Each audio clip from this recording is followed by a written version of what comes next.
Hello मेरे प्यारे बच्चों, कैसे आप सभी। दिस इज कृषि मैम, स्वागत करते हैं सभी का rank plus 9th and 11th channel पे। आई नो कि पहले आप सभी हिस्सा थे already of the rank plus official channel, और उससे हटकर हमने एक नया चैनल बनाया, डेडिकेटेड चैनल बनाया for you all, that is 9th के लिए एंड 11th के लिए।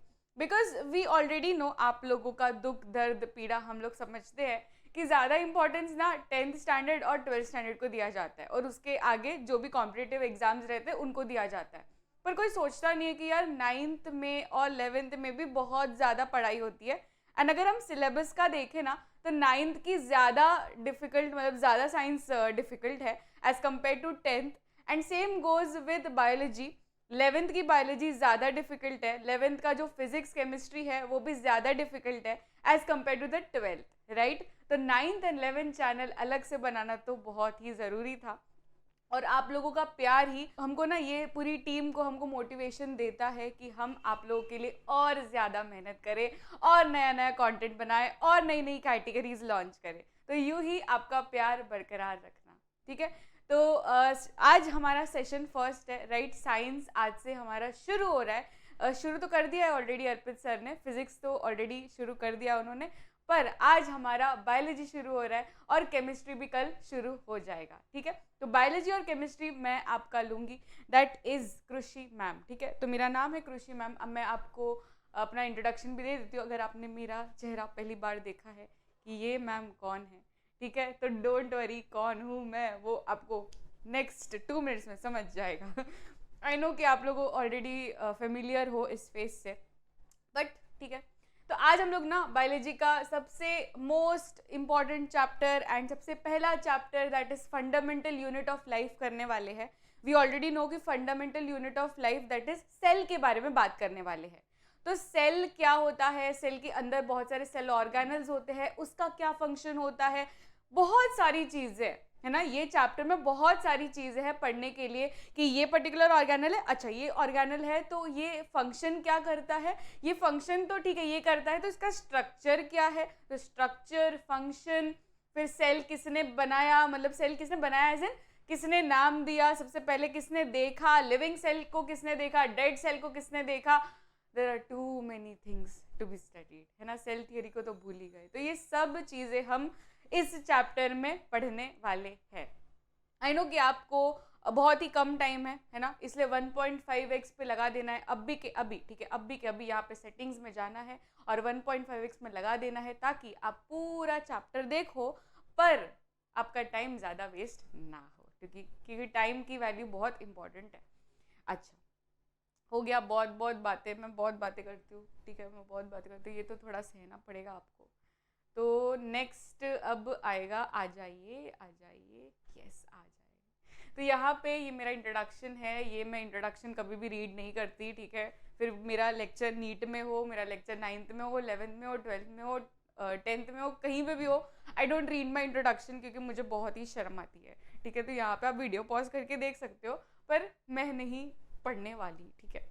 अब हम स्टार्ट करेंगे, ठीक है। बहुत बातें हो गई, अब हमें स्टार्ट कर लेना चाहिए, नहीं तो हमारी बातें ख़त्म नहीं होगी। And first question on your screen. अच्छा, ये किस तरीके का सेशन रहने वाला है, क्योंकि आपके पास ज़्यादा टाइम नहीं है, अभी आपका एग्ज़ाम आएगा, है कि नहीं, अभी आपका एग्ज़ाम आएगा, कुछ बच्चों के एग्ज़ाम हो भी चुके होंगे, कुछ बच्चों के चल रहे होंगे। तो ये वाले जो सेशंस होंगे ना, we have basically designed in a way ताकि क्वेश्चंस से मैं आपको वो कॉन्सेप्ट पढ़ा लूँ, ठीक है, वो कॉन्सेप्ट मैं समझा दूँ, एंड साथ साथ में आपके इंपॉर्टेंट क्वेश्चंस भी हो जाए एंड थ्योरी भी हो जाए, कॉन्सेप्ट भी हो जाए। एंड कुछ बीच में ना मैंने एनसीईआरटी की रीडिंग भी लगाई है, ठीक है। हम बीच बीच में एनसीईआरटी की रीडिंग भी करेंगे ताकि आपकी एनसीईआरटी भी कवर हो जाए, है ना। ऑल इन वन वाला पैकेज में लेकर आई हूँ यहाँ पर। तो हर एक क्वेश्चन के बाद में ऑप्शंस रहेगा, ठीक है, उसका एक्सप्लेनेशन हम करेंगे। एक क्वेश्चन रहेगा ना, उसके साथ में हम 5-6 और रिलेटेड कॉन्सेप्ट भी करते जाएंगे, ठीक है। दैट इज माई टेक्निक, जो मैं चाहती हूँ कि आप लोग भी इनबाइब करिए, ताकि आपका ऐसा ना हो जाए कि ये कॉन्सेप्ट है तो मैं यही कॉन्सेप्ट में स्टिक रहूँ। ऐसा कभी भी पढ़ाई नहीं करना चाहिए। अगर आप एक पर्टिकुलर कॉन्सेप्ट को पढ़ रहे हो, देखो कि यार अगर एग्जामिनर पॉइंट ऑफ व्यू से, अगर मैं एग्जामिनर होती या होता, तो मैं कौन कौन से क्वेश्चंस इससे लिंक कर सकती हूँ और कौन कौन से क्वेश्चन खुद से बना सकती हूँ, फ्रेम कर सकती हूँ। तो वैसा माइंडसेट लेके पढ़ोगे ना तो आपकी पढ़ाई बहुत ही बेस्ट होने वाली है और फिर आपको टॉपर बनने से कोई नहीं रोक सकता, ठीक है।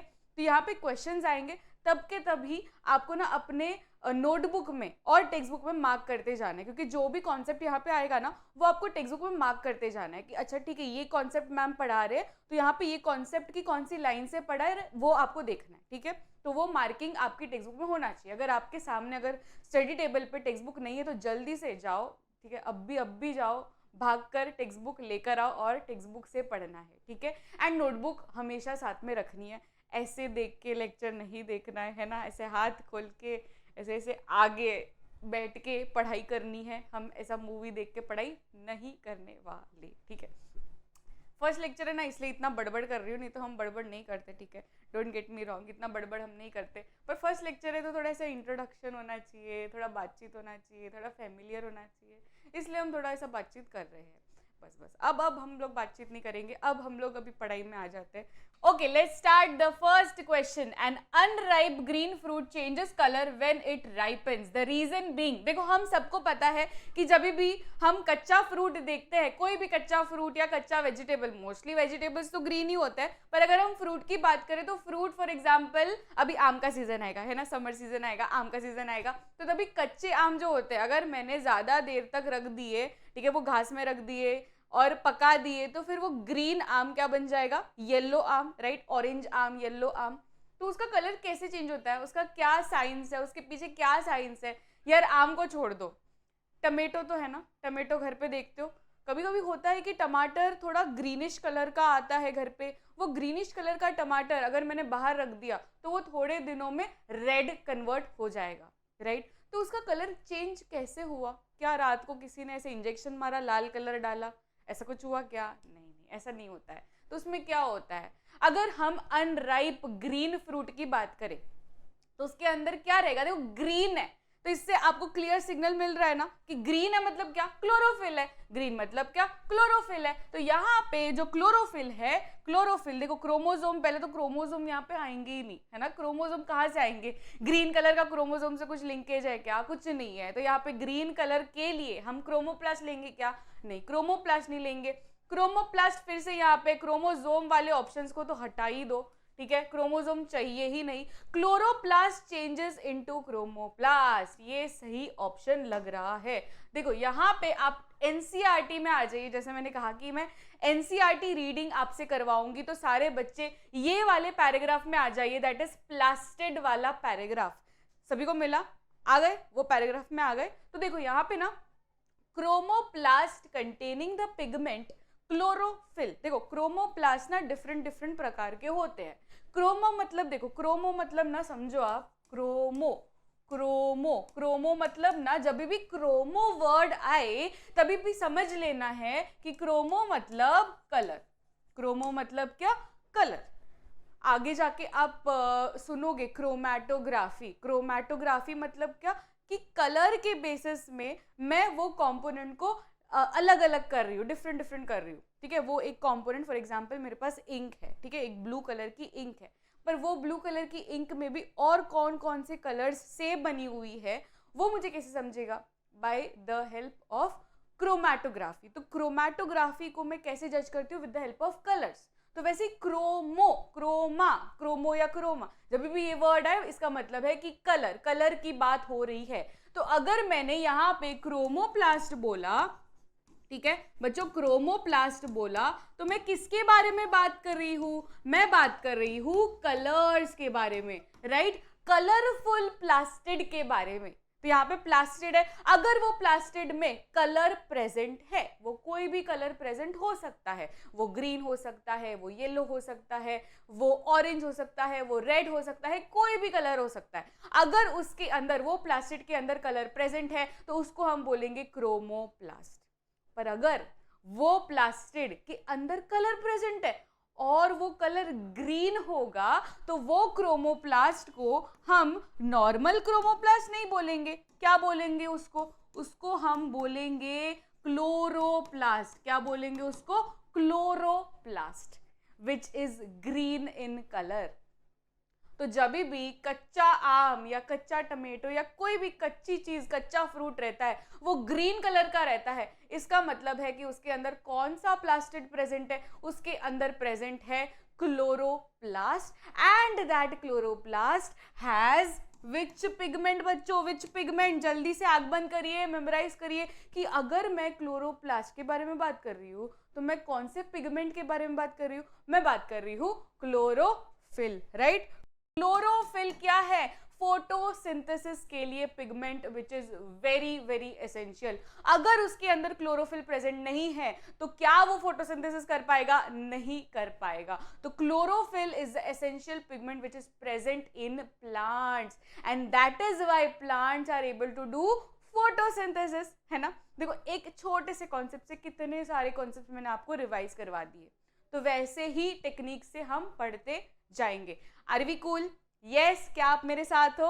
Yes, done, keep smiling. तो यहाँ पे देखो, chromoplast containing the pigment chlorophyll are known as chloroplast. तो यहाँ पे क्या क्वेश्चन पूछा है? यही तो क्वेश्चन पूछा है कि पहले वो ग्रीन था, फिर उसका कलर चेंज कैसे हुआ? तो उसका कलर चेंज इस वजह से हुआ बिकॉज द क्लोरोप्लास्ट जो ग्रीन कलर का था वो चेंज होके क्या बन गया? क्रोमोप्लास्ट। और वो क्रोमोप्लास्ट का कलर कुछ भी हो सकता है, येलो हो सकता है, वो ऑरेंज हो सकता है, वो रेड हो सकता है, डिपेंडिंग ऑन द फ्रूट, है ना? फ्रूट पे डिपेंड होके वो कलर चेंजेस कर सकता है। Is this understood? चलिए नेक्स्ट क्वेश्चन में जाएंगे। एनसीईआरटी रीडिंग हो गई, सभी ने मार्क कर लिया? Yes. Next question, cell arises from pre existing cell was stated by. तो ये जो स्टेटमेंट है ना, बहुत इंपॉर्टेंट स्टेटमेंट है। ये सवाल मैं लिख कर दे देती हूँ, गारंटी देती हूँ कि ये सवाल आपके क्वेश्चन पेपर में आएगा ही आएगा, ठीक है? यहाँ पर जो भी मैंने क्वेश्चंस मैं लेकर आई हूँ ना आज के सेशन में और नेक्स्ट सेशन में, जो भी मेरा सेशन होगा, मैं यहाँ पे गारंटी देती हूँ। ये गारंटी देना ना कोई ऐसे सीधी बात नहीं है, है ना? कोई ऐसा लल्लू पल्लू आके कोई भी गारंटी नहीं दे सकता, पर मुझे पता है, मैं मेरे एक्सपीरियंस के साथ बोल रही हूँ।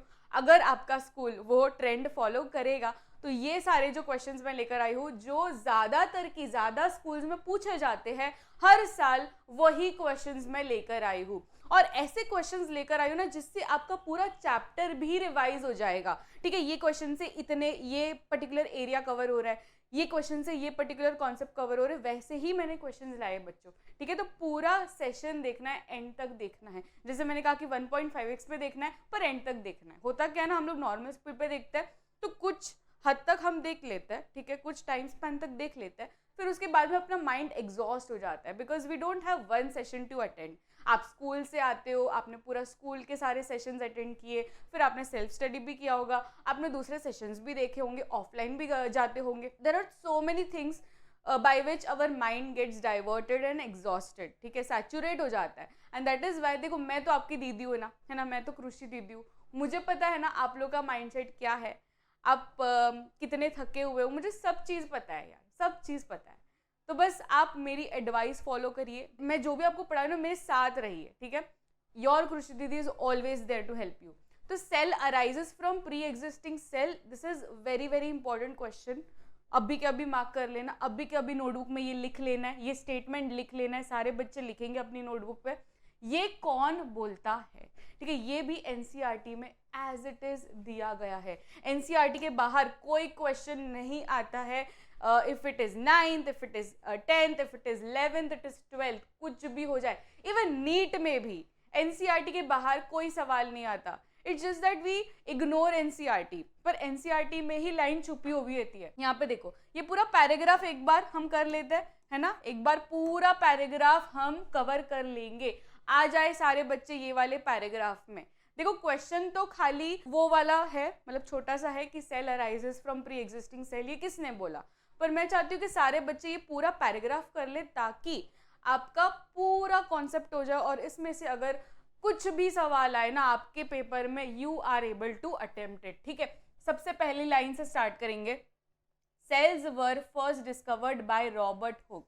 तो सबसे पहला नाम हम लिखेंगे रॉबर्ट हुक का, ठीक है? किसका नाम लिखेंगे हम? रॉबर्ट हुक का। रॉबर्ट हुक का क्या था? देखो, यहाँ पे मैं नोट्स बना रही हूँ, सेम नोट्स आपके नोटबुक में होने चाहिए। तो रॉबर्ट हुक में मैं क्या लिख रही हूँ, Robert Hooke was the first person who discovered cells, ठीक है, हु डिस्कवर्ड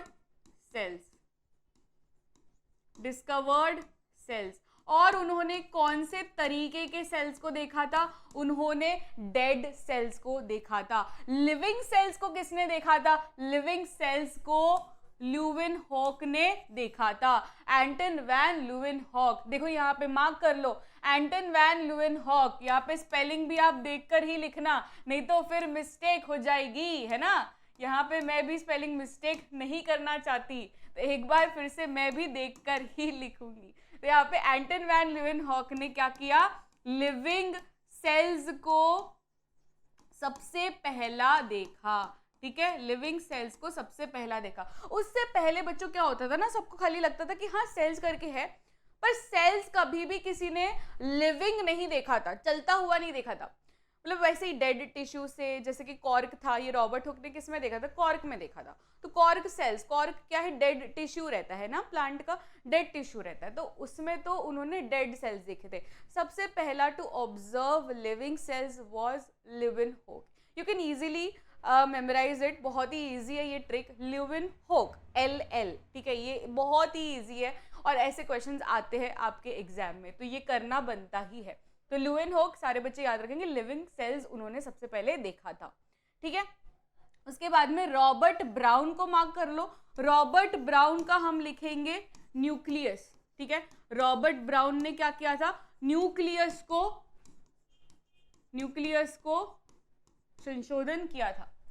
तो हु डिस्कवर्ड द न्यूक्लियस, अगर कोई बोले हु डिस्कवर्ड द न्यूक्लियस, तो फिर क्या बोलोगे, रॉबर्ट ब्राउन। कैसे याद करेंगे हम, ब्राउन कलर का न्यूक्लियस है, ठीक है, रॉबर्ट ब्राउन। ये रॉबर्ट हुक है, कंफ्यूज मत होना। रॉबर्ट हुक कॉर्क सेल्स को देखा था, डेड सेल्स को देखा था। रॉबर्ट ब्राउन ब्राउन कलर का न्यूक्लियस देखा था, ठीक है। तो न्यूक्लियस किसने डिस्कवर किया, रॉबर्ट ब्राउन, ठीक है, अंडरस्टूड। अब आ जाओ परकिंजे। परकिंजे ये भी बहुत इजी है, परकिंजे, परकिंजे प है ना, परकिंजे। परकिंजे में क्या लिखोगे, प्रोटोप्लाज्म। क्या लिखोगे, प्रोटोप्लाज्म। प्रोटोप्लाज्म क्या होता है, प्रोटोप्लाज्म, साइटोप्लाज्म, न्यूक्लियोप्लाज्म, ये 3 टर्म्स हमने सुने होंगे। साइटोप्लाज्म तो सभी को पता है ना, साइटोप्लाज्म यानी क्या, कि सारे सेल ऑर्गेनल्स है, उसके बीच बीच में जो स्पेस है उसमें स्विमिंग पूल बना हुआ है, वो स्विमिंग पूल, सेल का स्विमिंग पूल यानी क्या, साइटोप्लाज्म। तो साइटोप्लाज्म मतलब क्या, कि सेल ऑर्गेनल्स के बीच में जो स्पेस है उसको फ्लूइड से कवर किया गया है, that fluid is called as cytoplasm.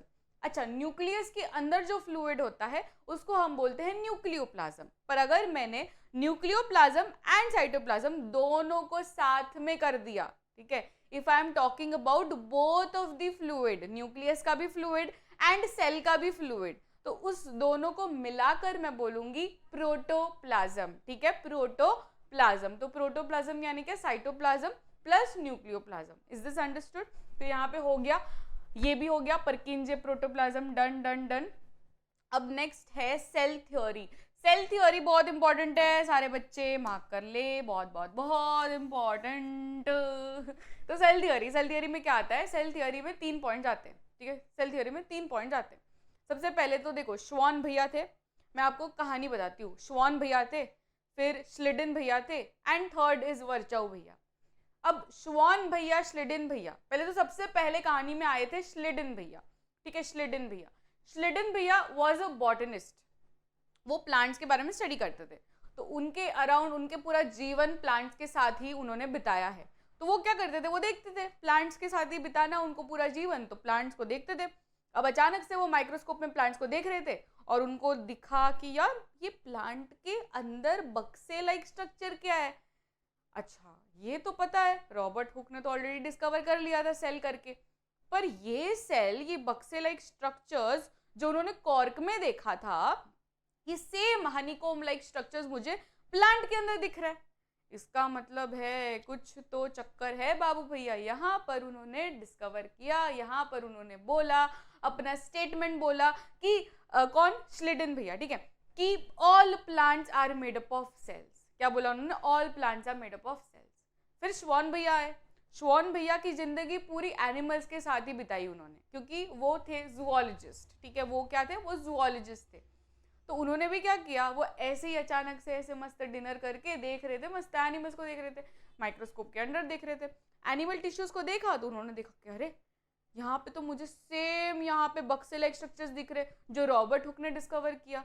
उन्होंने देखा, पेपर में देखा, वो श्लिडन का ऐड आया था कि श्लिडन ने ऐसे डिस्कवर किया प्लांट्स टिश्यूज में कि ऐसे ऐसे सेल्स होते हैं प्लांट्स के अंदर। तो श्वान को आइडिया यार मैंने भी तो सेम चीज देखी है, एनिमल्स के अंदर देखी। तो उन्होंने तुरंत कॉल लगाया श्लिडन भैया को। श्लिडन भी खुश हो गया कि यार अच्छा, तो एनिमल में भी ऐसे सेल्स होते हैं और मैंने तो प्लांट्स में भी ऐसे सेल्स देखे, तो इसका मतलब है। फिर वो दोनों ने नेक्स्ट सुबह मीटिंग की और फिर उन्होंने डिसाइड किया कि चलो हम सेल थ्योरी बनाएंगे। सबसे पहले हम लोग बोलेंगे कि all plants and animals are made up of cells, ठीक है, ये फर्स्ट पॉइंट उन्होंने बोल दिया। वैसे ही कैफे में बैठे थे दोनों, श्लिडन एंड श्वान, और उन्होंने डिसाइड किया कि चलो सेल थ्योरी बनाते हैं।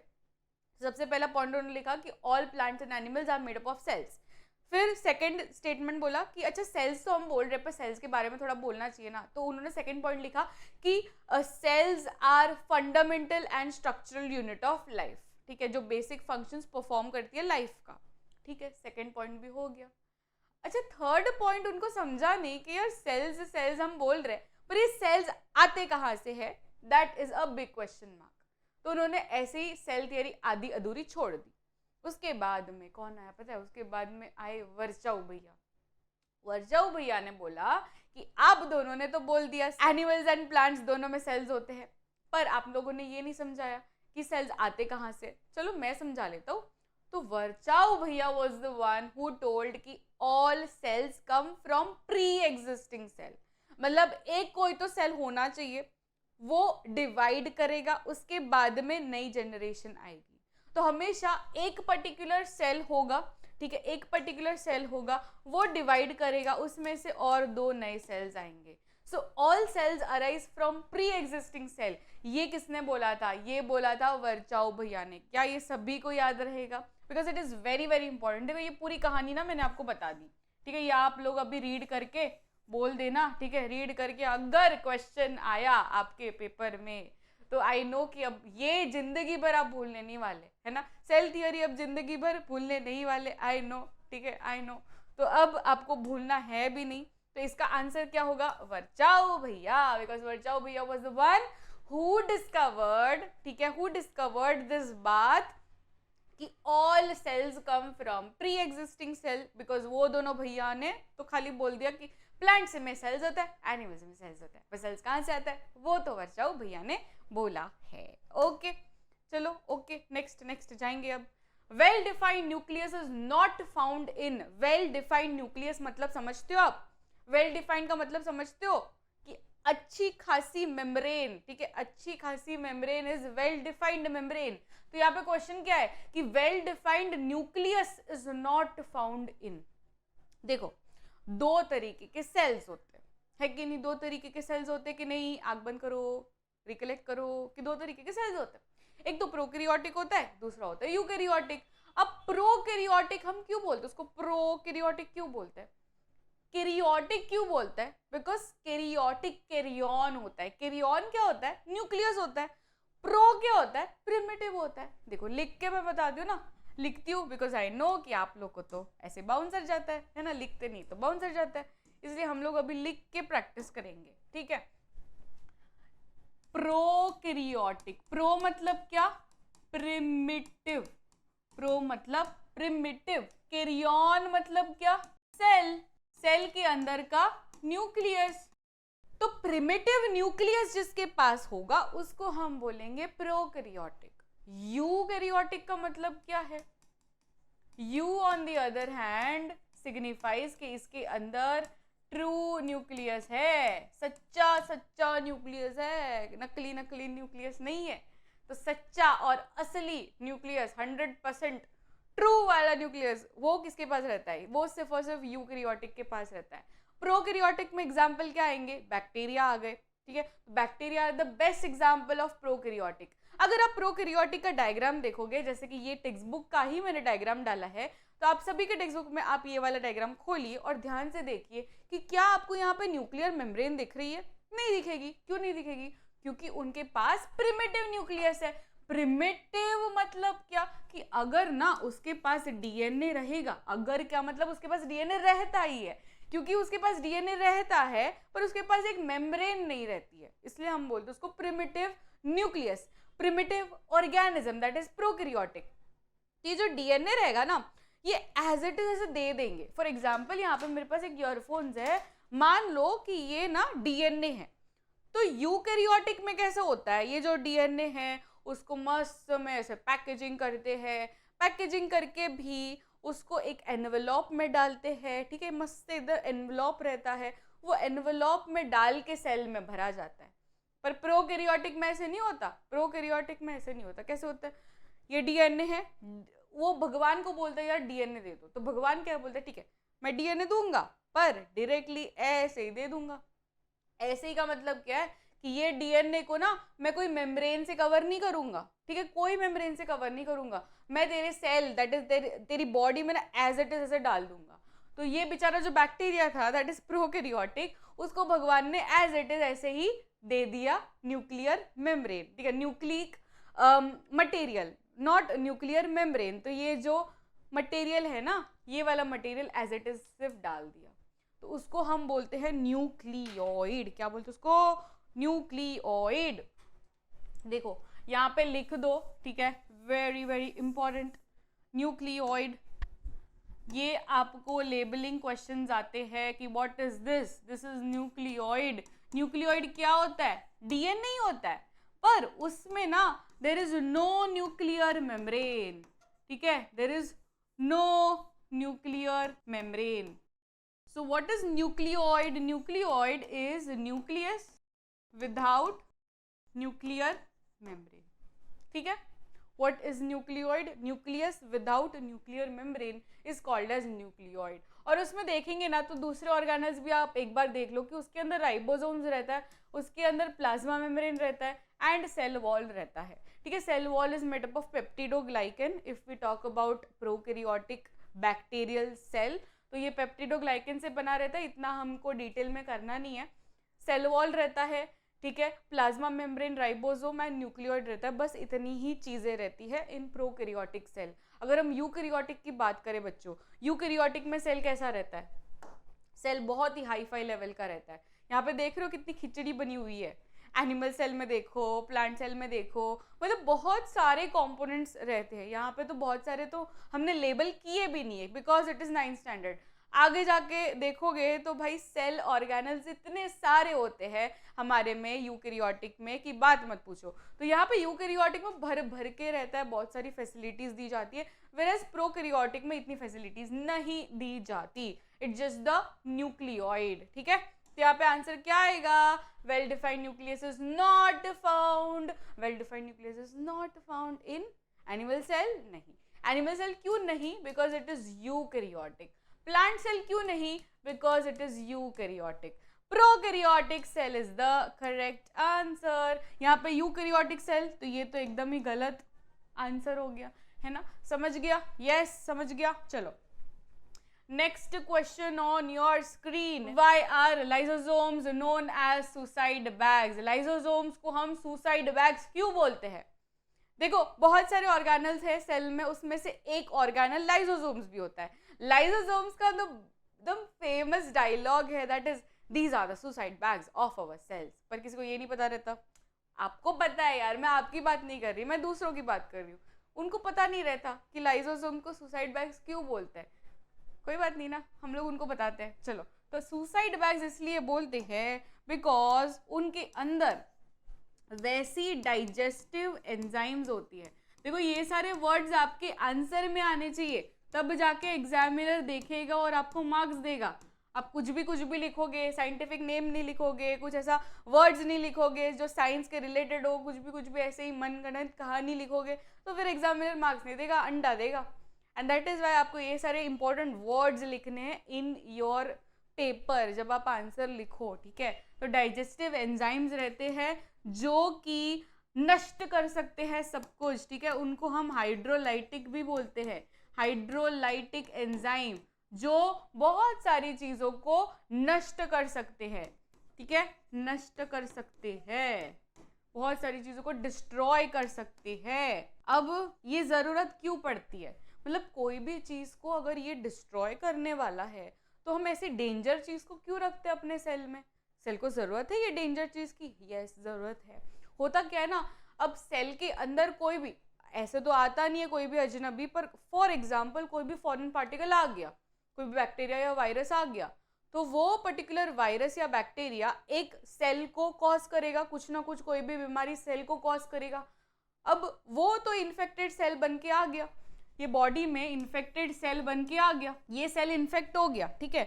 वैसे तो बहुत सारे सेल्स होंगे ना अपने बॉडी में, बहुत सारे सेल्स होंगे, पर उसमें से खाली यही अभी तक, क्योंकि अभी अभी घुसा है वो वायरस या बैक्टीरिया, इसलिए अभी तक एक ही इन्फेक्टेड हुआ है सेल, पर अभी तो बहुत सारे सेल्स हो सकते हैं इन्फेक्ट।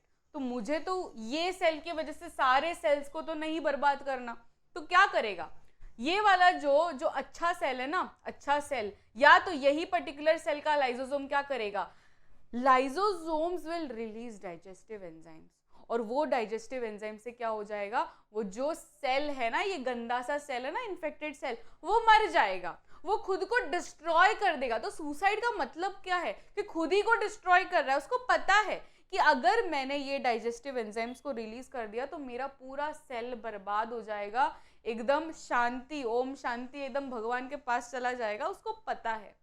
बट वो फॉर अ गुड कॉज करता है, बिकॉज उसको पता है कि अगर मैं जिंदा रहूंगा तो यहाँ पे मेरे साथ में जो भी अच्छे हेल्दी सेल्स है ना, मैं उसको भी बर्बाद करके छोड़ूंगा। एंड दैट इज वाई वो क्या करता है, वो खुद ही को मार देता है by releasing digestive enzymes which are present in it. तो फॉर एग्जाम्पल अगर मैं लाइसोसोम हूँ तो मैं अंदर की सारी डाइजेस्टिव एंजाइम्स निकाल दूंगी ताकि मेरा जो इन्फेक्टेड सेल है वो मर जाए और मैं दूसरे सेल्स को ज्यादा कुछ हार्म कॉज ना करूँ। सो ये है अपना lysosome, that is suicide bags. आ जाइए सारे बच्चे एनसीईआरटी में, मैं आपको एनसीईआरटी रीडिंग भी करवा देती हूँ साथ ही साथ। तो लाइसोसोम में देखो क्या लिखा है, lysosomes are membrane bound sacs filled with digestive enzymes. यही बात करी हमने, right, as it is. Lysosomes are able to do this because they contain powerful digestive enzymes, same चीज बोली हमने, capable of breaking down all the organic material during the disturbance in cellular metabolism. For example, when the cell gets damaged, जैसे मैंने कहा कि अगर cell damage हो जाता है, कोई इन्फेक्टेड हो जाता है, तो क्या करता है, लाइसोसोम में बर्स्ट एंड रिलीज एंजाइम्स जो कि डाइजेस्ट कर देगा खुद ही के सेल्स को, और वो सेल मर जाएगा, पर वो दूसरे सेल्स को तो बचा रहा है। And that is why lysosomes are very very important, ठीक है। And that is why these are called as suicide bags. बहुत ही इंपॉर्टेंट क्वेश्चन बच्चों, ये भी 100% आपके क्वेश्चन पेपर में दिखेगा ही दिखेगा, ठीक है। मैं आपको गारंटी देती हूँ ये वाला क्वेश्चन अगर ना आए तो भाई मेरा नाम बदल देना, ये वाला आएगा ही आएगा। What, why are lysosomes known as suicide bags, या तो आपके पिछले एग्जाम में आया हुआ रहेगा तो फिर से नहीं पूछेंगे ये वाले एग्जाम में, पर अगर ये वाला सवाल नहीं आया हुआ है, अभी तक नहीं आया हुआ है कोई भी आपके एग्जाम में, स्कूल एग्जाम में, तो ये वाला आप अभी के अभी मार्क कर लो कि ये आने ही वाला है, ठीक है, जब भी आपकी एग्जाम होगी। Next question on your screen, that is how are chromatin, chromatid and chromosomes related to each other. पता है ये वाला क्वेश्चन मैंने जानबूझ के डाला है, जानबूझ के, एज इन मुझे पता है कि आप लोगों को बहुत ही कंफ्यूजन होता है ये सारे वर्ड्स को लेकर।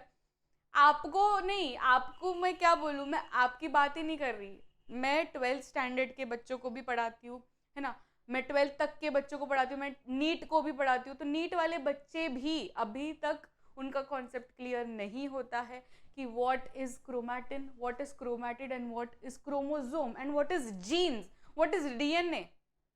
मतलब ये सारे कॉन्सेप्ट ना 9th में ही आपको क्लियर कर लेने चाहिए, पर क्योंकि उनके कॉन्सेप्ट तभी क्लियर नहीं हुए इसलिए वो 12th स्टैंडर्ड तक अभी भी वही कंफ्यूजन में जी रहे। अभी भी जो नीट के ड्रॉपर होते हैं, नीट की तैयारी कर रहे हैं, अभी भी उनका ये कॉन्सेप्ट कच्चा ही होता है। पर I don't want you all to stay in that confusion till that age, and इसलिए अभी के अभी बच्चों, भले आप क्लास 9 में हो, पर ये वाला आप जो कंफ्यूजन है ना वो आगे जाके मत करना, ठीक है। अभी के जो 2 मिनट रहेंगे, आगे के जो 2 मिनट रहेंगे, एकदम फोकस होके देखना है, ठीक है, कि क्या चल रहा है, मैं क्या आपको बताने की कोशिश कर रही हूँ, ठीक है। सबसे पहले तो मैं आपको डीएनए के बारे में पूछना चाहती हूँ। क्या सभी को डीएनए पता है? What is DNA? देखो सेल के अंदर डीएनए रहता है ना, सेल के अंदर डीएनए रहता है। अब ये जो डीएनए होता है, एज आई सेड कि डीएनए ना बहुत ही लंबा थ्रेड लाइक स्ट्रक्चर होता है। अब यहाँ पे मेरे पास तो छोटा है, आप देखो ये वाला जो वायर है ना, ये छोटा है, ये तो सिर्फ 1 मीटर करीब है। डीएनए पता है असल में कितने मीटर का रहता है? 2.2 मीटर उसकी लेंथ होती है। और अपना सेल कितना सा रहता है? सेल तो दिखता भी नहीं है ऐसे, है ना, नेकेड आई से तो दिखता भी नहीं है। इसका मतलब है कि आप अगर इतने छोटे सेल में इतना लंबा डीएनए डालना चाहते हो तो आपको क्या करना पड़ेगा? आपको उसको कंडेंस करना पड़ेगा, कंप्रेस करना पड़ेगा। एंड दैट इज वाई ये जो डीएनए रहता है ना, थ्रेड लाइक स्ट्रक्चर, एकदम बड़ा बड़ा long long thread like structure, उसको बहुत ही ज़्यादा कंप्रेस एंड कंडेंस किया जाता है।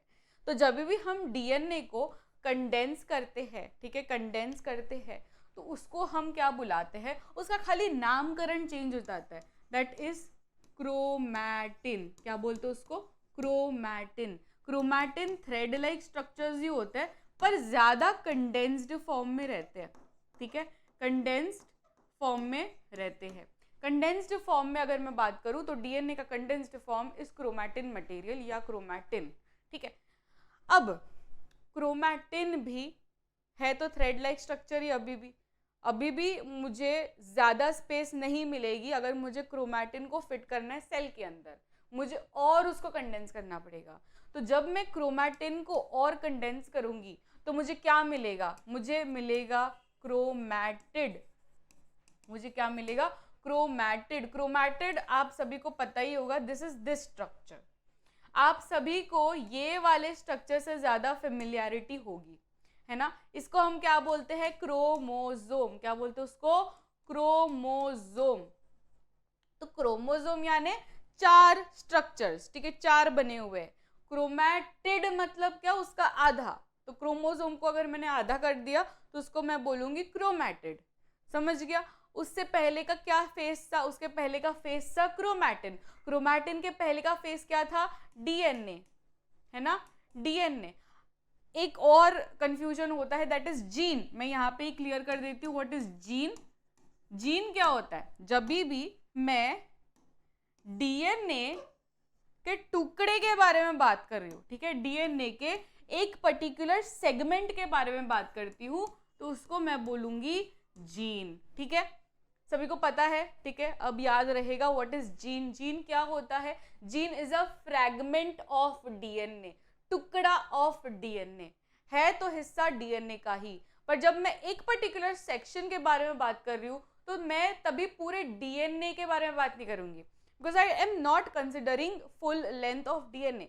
I just want to talk about that fragment of DNA. तो तब मैं जीन ये वर्ड यूज करूंगी, जीन, कि अगर मुझे आई कलर के बारे में बात करना है तो I am not considering full length of DNA, मैं सिर्फ आई कलर जीन के बारे में बात करना चाहती हूँ कि वो कौन सा हिस्सा ऑफ डीएनए है जो मेरे आई कलर को कंट्रोल कर रहा है ना। अगर मैं हेयर कलर के बारे में बात करना चाहती हूँ तो हेयर कलर के लिए मैं पूरे डीएनए को कंसिडर नहीं करूंगी, मैं पूरे डीएनए में से एक हिस्सा ऑफ डीएनए कंसिडर करूंगी जो कि रिस्पॉन्सिबल है for that particular hair colour. So that is gene. समझ गया अभी जीन्स, डीएनए क्या है, कंसिडर क्या करना है, किसमें क्या कॉन्सेप्ट अप्लाई करना है, समझ गया। How are chromatin, chromatids and chromosomes related to each other, तो ऐसा रिलेशन होता है, ठीक है। चलिए नेक्स्ट क्वेश्चन में जाएंगे। Which of the following is not a function of the vacuole in plants? What is vacuole? देखो आप देख रहे होंगे, ट्रेंड देख रहे होंगे कि हर एक कोना of the chapter is getting covered, ठीक है, मैंने ऐसे ही क्वेश्चंस लाए हैं। तो अभी वैक्यूल के बारे में है। तो वैक्यूल क्या होता है? Vacuole are storage organelle. Storage organelle यानी क्या कि जैसे कि कोई भी फैक्ट्री रहती है तो फैक्ट्री में कैसे अलग अलग यूनिट्स रहते हैं, जैसे कि कोई मैन्युफैक्चरिंग यूनिट होगा, कोई पैकेजिंग यूनिट होगा, कोई स्टोर हाउस जैसे होगा, है ना, अलग अलग रूम्स रहते हैं, अलग अलग कमरे बने हुए रहते हैं जिसमें हम अलग अलग चीज़ें डालते हैं। तो वैसे ही यहाँ पर भी not a function of the vacuole. तो वैक्यूल का जैसे मैंने कहा आपको कि वैक्यूल का मेन फंक्शन ही होता है स्टोरिंग ऑफ मटेरियल्स, ठीक है, क्या होता है? Storing of materials. तो तो अगर मैं स्टोरिंग करने के लिए यूज़ कर रही हूँ तो वो कोई भी चीज़ हो सकती है, ये दोनों में प्रेजेंट रहता है, प्लांट्स में भी प्रेजेंट रहता है, एनिमल्स में भी प्रेजेंट रहता है। अच्छा, प्लांट्स में ज़्यादा क्यों रहता है वैक्यूल, बड़े वैक्यूल और ज़्यादा इन नंबर क्यों रहता है? बिकॉज प्लांट्स आर स्टेशनरी, मतलब वो एक ही जगह रहने वाला है। जब भी उसको ऐसी कंडीशंस आ जाए जहाँ पर उसको खाना पानी कुछ ना मिले, तो वो ऐसा ना होना चाहिए कि मर जाए, ऐसा नहीं होना चाहिए। एंड दैट इज़ वाई वो क्या करता है, वो ज़्यादा से ज़्यादा मटेरियल स्टोर करके रखता है अपने सेल के अंदर, और वो सेल के अंदर भी कहाँ पे स्टोर करके रखता है, यहाँ पे वैक्यूल में स्टोर करके रखता है। वेर एज एनिमल्स को इतनी ज़रूरत नहीं है स्टोरिंग की, बिकॉज एनिमल्स कैन वॉक, है ना। जब भी कुछ भूख लगी, फॉर एग्जाम्पल मुझे भूख लगी तो मैं चली जाऊंगी यार, मैं चली जाऊंगी कहीं पे खाने के लिए, है ना। तो we can walk, we are not stationary, and that is ज़्यादा नीड नहीं रहती है अपने में when this vacuole is considered, ठीक है। तो वैक्यूल्स ज़्यादा होते हैं प्लांट्स में, नंबर भी ज़्यादा होते हैं, एंड अगर हम देखें कि बिग स्मॉल में भी बिग वाला वैक्यूल ज़्यादा रहता है प्लांट्स में, ठीक है। अच्छा, नॉट अ फंक्शन, तो एक तो हो गया कि स्टोरिंग वाला फंक्शन हो गया, दूसरा होता है टर्जिडिटी। टर्जिडिटी यानी क्या, देखो प्लांट्स के अंदर कोई सच बॉडी ऑर्गन्स नहीं होते, तो ऐसा नहीं होना चाहिए कि अगर हवा का झोंका आया और फिर प्लांट डायरेक्टली गिर के डायरेक्टली नष्ट हो गया, ऐसा सब नहीं होना चाहिए। जैसे कि वो सीरियल में दिखाते हैं, ऐसे थोड़ा सा हाथ लग गया, ओ माय गॉड, ऐसा सब नहीं होना चाहिए, रियल लाइफ में तो नहीं होना चाहिए। That is there is a proper need जहाँ पर मैं टर्जिडिटी प्रोवाइड कर सकूँ, टर्जिडिटी यानी स्ट्रेंथ प्रोवाइड कर सकूँ। तो प्लांट्स को स्ट्रेंथ कैसे आती है, with the help of vacuole. तो वैक्यूल एक कारण है जिससे प्लांट्स को स्ट्रेंथ आती है। ये सारी चीजें आपके एनसीईआरटी के पैराग्राफ में दी गई है, ठीक है। आ जाइए ये वाले पैराग्राफ में, provide turgidity and rigidity to the cell. ये अगर हम बात कर रहे हैं तो ये हम लोग प्लांट्स के बारे में स्पेसिफिकली बात कर रहे हैं कि प्लांट्स को रिक्वायर्ड रहती है turgidity, rigidity, and that is why यहाँ पे वैक्यूल का बहुत बड़ा फंक्शन रोल होता है, ठीक है। अमीनो एसिड्स हो गया, sugar, various organic acids, some protein, fats, वो सब जो रहता है ना जिसमें स्टोरिंग रिक्वायर्ड होती है, तो वो सब चीज़ भी वैक्यूल में ही स्टोर किया जाता है।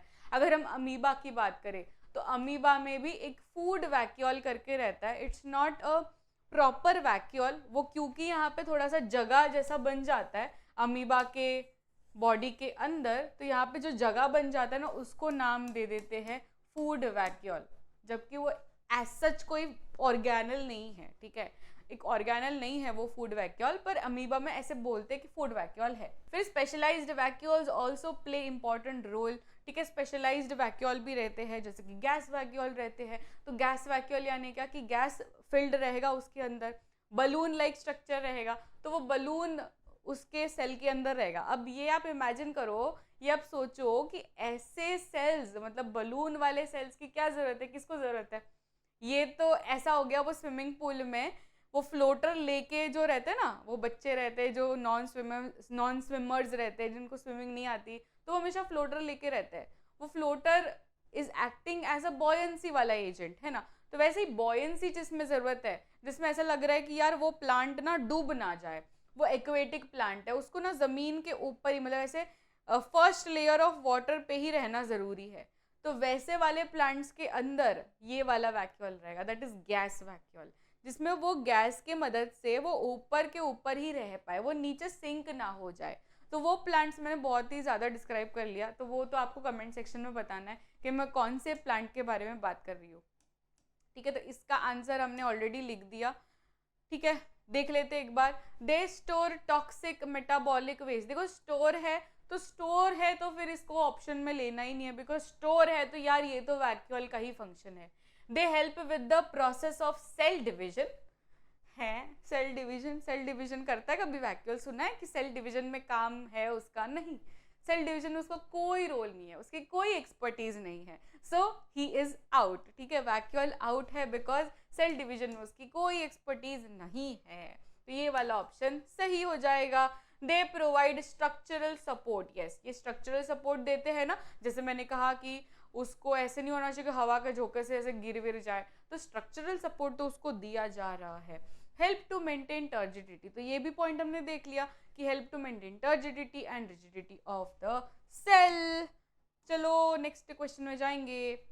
Why is plasma membrane called selectively permeable membrane? देखो, दो तरीके की मेम्ब्रेन होती है हमारे सेल में, दो तरीके की मेम्ब्रेन होती है, एक तो प्लाज्मा मेम्ब्रेन होती है, दूसरा होता है सेल वॉल, ठीक है, सेल वॉल। मैं सेल मेम्ब्रेन लिखने वाली थी, पर ऐसी मिस्टेक आप मत करना, क्योंकि प्लाज्मा मेम्ब्रेन और सेल मेम्ब्रेन दोनों एक ही चीज होती है ना। सेल मेम्ब्रेन, प्लाज्मा मेम्ब्रेन एक ही चीज होती है। दूसरा होता है सेल वॉल। चलो दोनों का रिवीजन कर लेंगे फटाफट से। सेल वॉल क्या होता है बच्चों? It is freely permeable, it is selectively permeable, है ना। ये क्या है? ये है सिलेक्टिवली परमिएबल। सिलेक्टिवली परमिएबल का मतलब समझते हो कि वो ना सिलेक्टेड लोगों को ही आने जाने देगा, ठीक है, सिलेक्टेड लोगों को ही आने जाने देगा। फ्रीली परमिएबल का मतलब क्या है? कि वो बोलेगा आ जाओ आ जाओ आ जाओ आ जाओ आ जाओ, आराम से आ जाओ आ जाओ आ जाओ, तो उसको हम बोलते हैं फ्रीली परमिएबल। इसका एग्जाम्पल मैं हमेशा देती हूँ, ठीक है, बेस्ट एग्जाम्पल जिससे आपको पूरी लाइफ याद रहेगा। हमारा घर है सेल मेम्ब्रेन और प्लाज्मा मेम्ब्रेन। क्यों? क्योंकि हमारे घर में ना हम सबको एंट्री नहीं देते। अभी कोई भी अचानक से आ गया जिसको हम जानते भी नहीं है, तो हम पहले देखेंगे ना, उससे जो डोर से थोड़ा सा देखेंगे ना कि कौन है। अगर हम जानते हैं, थोड़ी पूछताछ करेंगे, फिर ही उसको अंदर एंट्री देते हैं। तो हमारा घर इज प्लाज्मा मेम्ब्रेन। वेयरएज मंदिर में कोई किसी को पूछा नहीं जाता, फिर वो चोर हो, फिर वो बेगर हो, फिर वो एकदम रिच अंबानीज हो, कोई भी हो, ठीक है, कोई भी हो, everyone are equal when it comes to mandir. किसी को भी एंट्री मिल सकती है, कोई भी किसी को पूछेगा नहीं कि तू क्यों आ रहा है या तू क्यों आ रही है। कोई अदर रिलीजन का भी आना चाहे ना तो वो भी आ जाएगा। देयर इज नो बाउंडेशन इन मंदिर, राइट। फिर गुरुद्वारा हो या मस्जिद हो, कोई भी रिलीजन का हो, रिलीजियस प्लेस, उसमें कोई बाउंडेशन नहीं होती है। तो वो क्या है? वो है फ्रीली परमिएबल। फ्रीली परमिएबल मतलब कि सभी को आने देता है, दैट इज फ्रीली परमिएबल। तो अपना जो सेल वॉल होता है, अपना यानी क्या, अपने में रहता है क्या सेल वॉल? नहीं रहता, सिर्फ और सिर्फ प्लांट में रहता है, प्लांट सेल में रहता है। अगर हम बैक्टीरिया की बात करें तो उसमें भी सेल वॉल रहता है, फंगस की भी बात करें तो उसमें भी सेल वॉल रहता है। पर अगर हम एनिमल एंड प्लांट वर्सेस देखें तो plants have cell wall, whereas animals में सेल वॉल नहीं होता। अगर हम प्लाज्मा मेम्ब्रेन की बात करें तो प्लाज्मा मेम्ब्रेन एनिमल्स में भी रहता है एंड प्लांट्स में भी रहता है, ठीक है, अंडरस्टूड है। चलो नेक्स्ट में जाएंगे। अच्छे से मैं आपको ये एनसीईआरटी का पैराग्राफ दिखाती हूँ, ठीक है। ये एनसीईआरटी के पैराग्राफ में आ जाइए। प्लाज्मा मेम्ब्रेन और सेल मेम्ब्रेन, जैसे मैंने कहा कि प्लाज्मा मेम्ब्रेन का दूसरा नाम is cell membrane. The plasma membrane allows or permits the entry and exit of some material. देखो ये वाला वर्ड बहुत इंपॉर्टेंट है कि कुछ ही मटेरियल्स को अंदर बाहर एंट्री मिलती है, in and out of the cell, सभी को नहीं मिलती। It also prevents movement of some other materials. The cell membrane, therefore, it is called as selectively permeable membrane because वो सिलेक्टेड लोगों को ही आने देता है, ठीक है। तो सेल वॉल के बारे में बात करें तो इट इज फ्रीली, ये क्या है? सिलेक्टिवली। तो अगर ऐसा क्वेश्चन आए तो ये एज इट इज अपने को पैराग्राफ लिख के आना है, okay. The process by which water moves through a semi permeable membrane from a region of high concentration to a region of low concentration and thereby equalizing water concentration is called as, देखो बहुत important, ठीक है। Again ये वाला जो सवाल है, ये जो कॉन्सेप्ट है, ये आपके एग्जाम में जरूर आएगा, लिखकर मैं आपको दे देती हूँ। तो यहाँ पे बहुत ही इंपॉर्टेंट है कॉन्सेप्ट, ध्यान से सारे बच्चे देखेंगे। देखो दो तरीके के टर्म्स होते हैं, दो तरीके के टर्म्स होते हैं जिसमें आपको बहुत ही कंफ्यूजन होता है, दैट इज ऑस्मोसिस। एक तो ऑस्मोसिस होता है और दूसरा होता है डिफ्यूजन, है ना। ये दोनों में आपको बहुत कंफ्यूजन होता है। देखो ऑस्मोसिस जब भी हम बात करें, ऑस्मोसिस एंड डिफ्यूजन, सबसे पहले तो ऑस्मोसिस एंड डिफ्यूजन दोनों का सेम ही डेफिनेशन होता है कि दोनों हाई टू लो जाते हैं, दोनों हाई टू लो जाते हैं, ठीक है। ये भी हाई टू लो, ये भी हाई टू लो। फर्क क्या है फिर? फर्क ये है कि जब भी ऑस्मोसिस की हम बात करेंगे ना, जब भी ऑस्मोसिस के बारे में बात करेंगे तो हमेशा हम बोलेंगे यहाँ पे सिलेक्टिवली परमिएबल या सेमी परमिएबल मेम्ब्रेन के बारे में बात हो रही है। वेरएज डिफ्यूजन में we don't need a membrane, we don't need a membrane. इसका मतलब है कि अगर मैंने परफ्यूम लगाया यहाँ पर, ठीक है, मैंने यहाँ पे परफ्यूम लगाया, ये एरिया में बहुत सारे हाई कॉन्सेंट्रेशन ऑफ मॉलिक्यूल्स होंगे ऑफ द परफ्यूम पार्टिकल्स।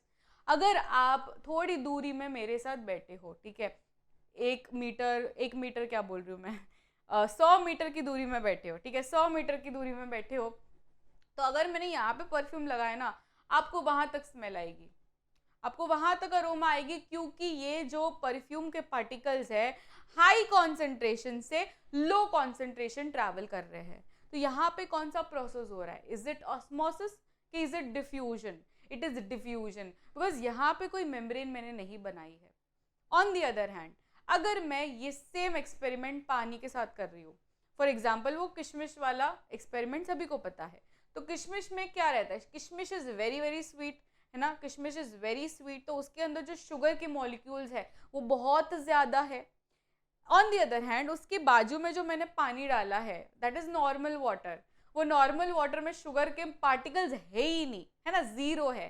तो यहाँ पे पार्टिकल ज्यादा कहाँ पे है, किशमिश में है, पार्टिकल्स कम कहाँ पे है, पानी में है। यहाँ पे फिर से high concentration to low concentration travel करेगा, पर पता है क्या हो रहा है, यहाँ पे पानी का high concentration to low concentration travel होता है। बच्चे अक्सर यहाँ पे मिस्टेक करते हैं कि high concentration to low concentration के बारे में आप बात कर रहे हो ना, तो ठीक है, तो किशमिश में शुगर के ज्यादा पार्टिकल्स है और पानी में कम है, तो शुगर यहाँ से वहां जाना चाहिए, ऐसा नहीं होता, ठीक है, ऐसा नहीं होता। तो किशमिश श्रिंक हो जानी चाहिए ना, किशमिश श्रिंक थोड़ी होती है, पानी अंदर जाता है उल्टे का। तो ये क्यों हो रहा है, बिकॉज कॉन्सेंट्रेशन ज्यादा, ठीक है, शुगर की मैं बात करूँ तो शुगर ज्यादा किशमिश के अंदर है, पर पानी कम है किशमिश के अंदर as compare to outer surroundings.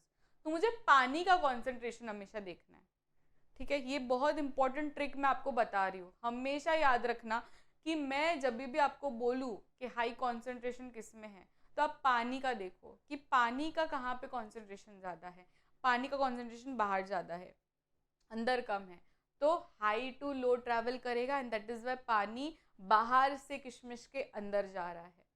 तो ये छोटी सी ट्रिक याद रखना कि जब भी ज़्यादा कॉन्सेंट्रेशन, ठीक है, ज़्यादा सल्यूट पार्टिकल्स रहेंगे ना, वो हमेशा रोता रहता है कि यार पानी दे दो, पानी दे दो, पानी दे दो।